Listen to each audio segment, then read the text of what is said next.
Baik, Assalamualaikum warahmatullahi wabarakatuh. Perkenalkan, nama saya Muhammad Faisal Rahman dari jurusan Pendidikan Matematika Universitas Sultan Ageng Tirta. Ya, pada video kali ini saya akan membahas kembali mengenai soal statistika ya, mengenai the Poisson distribution, the Poisson probability distribution ya, atau sebaran peluang Poisson ya. Nah, ya di sini soalnya adalah insulin dependent diabetes atau IDD ya, itu merupakan penyakit yang biasa dialami oleh anak-anak ya. Kemudian virus itu ya, atau penyakit itu biasanya terjadi lebih banyak pada anak-anak di Northern European, berarti Eropa Utara ya. Tetapi kejadian ini itu berkisar rendahnya sekitar 1-2 kasus per 100.000 per tahunnya, atau yang paling tinggi itu lebih dari 40 kasus per 100.000 di Finlandia ya, di Finlandia. Nah, di sini mari kita asumsikan ya, di daerah Eropa itu memiliki insiden sebanyak 30 kasus per 100.000 per tahunnya ya. Dan kita pilih secara acak 1.000 anak-anak dari daerah itu ya, dari daerah Eropa itu berarti ya. Nah, pertanyaannya adalah bisakah dari angka kasus itu ya, kasus IDD ini itu diambil sampel dan diperkirakan dengan Poisson distribution. Nah, jika begitu, apa arti atau maksudnya apa hasilnya dari perkiraan Poisson distribution itu ya. Dan soal yang keduanya berarti apa peluang ya, berapa peluangnya dimisalkan akan mengobservasi at least 2 cases, berarti minimal 2 kasus IDD ini di antara 1.000 anak-anak dalam sampel ya.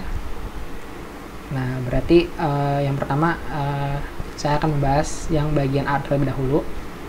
Nah, di sini jawabannya adalah dengan menggunakan bentuk binomial ya. Nah, jadi untuk menemukan bagaimana caranya memperkirakan dengan distribusi Poisson ya, itu menggunakan bentuk binomial seperti ini ya. Yang dibutuhkan adalah N dan P ya. N sendiri adalah banyaknya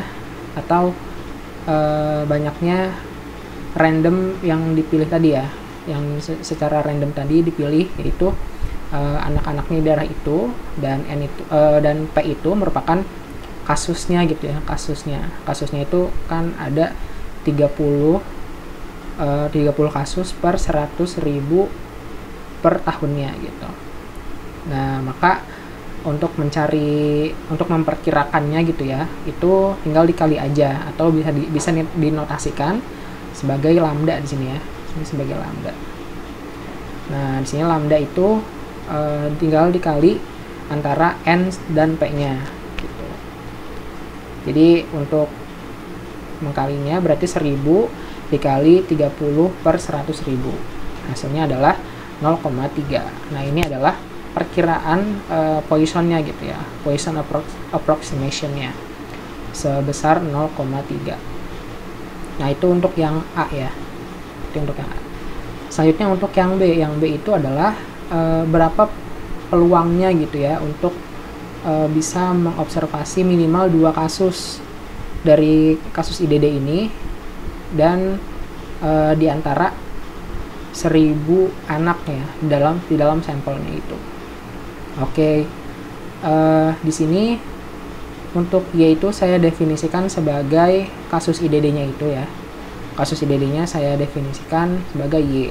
Nah, karena kita akan mencari sebuah peluangnya, maka menggunakan rumusnya yaitu P Y lebih dari 2. Nah, kenapa Y lebih dari 2? Karena tadi yang diminta adalah akan mengobservasi minimal 2 kasus gitu ya, minimal 2 kasus. Jadi karena minimal 2, jadi lebih dari sama dengan 2. Nah, gitu. Nah, rumus di sini adalah sigma Y sama dengan 1 dengan n-nya tak hingga, kemudian P Y sama dengan 1 dikurang peluang Y sama dengan 0 ditambah peluang Y sama dengan 1 ya. Jadi kalau misalkan peluang Y lebih dari 2, berarti 1 dikurangi peluang Y sama dengan 0 ditambah peluang Y sama dengan 1. Nah, begitu. Dan di sini saya akan menghitung yang peluang Y sama dengan 0 terlebih dahulu, yang ini ya. Nah, didapatkan rumusnya itu P0 ya. P0 ini adalah Y sama dengan 0 ya. Jadi harusnya PY di sini ya. PY sama dengan lambda pangkat Y per Y faktorial dikali E Euler pangkat negatif lambda ya. Nah, itu. Nah, tinggal dimasukkan lambdanya tadi sudah kita cari, lambdanya adalah 0,3 dan Y-nya adalah 0. Gitu. Langsung kita substitusi saja. 0,3 pangkat 0 per 0 faktorial dikali Euler pangkat negatif 0,3. Nah, setelah dihitung ternyata hasilnya 0,740818 ya. Nah, itu untuk yang peluangnya sama dengan 0. Nah, jika peluangnya Y sama dengan 1-nya adalah, berarti tinggal dimasukin Y sama dengan 1-nya tadi ya. Lambdanya 0,3 per 1 faktorial dikali E pangkat min 0,3. Nah, setelah dihitung, maka akan mendapat 0,2222454. Nah, karena tadi dikurangi 1 ya, jadi yang P yang peluang Y sama dengan 0 dan peluang Y sama dengan 1 itu ditambah terlebih dahulu hasilnya ini. Nah, ini ditambah dulu ya. Nah, maka setelah ditambah dapatkan hasilnya ini. Nah, jika sudah ada hasilnya berarti tinggal dikurangi dengan satunya, tapi satunya ditaruh di depan ya. Jadi 1 dikurangi 0,9630 ya, sama dengan 0,037 ya.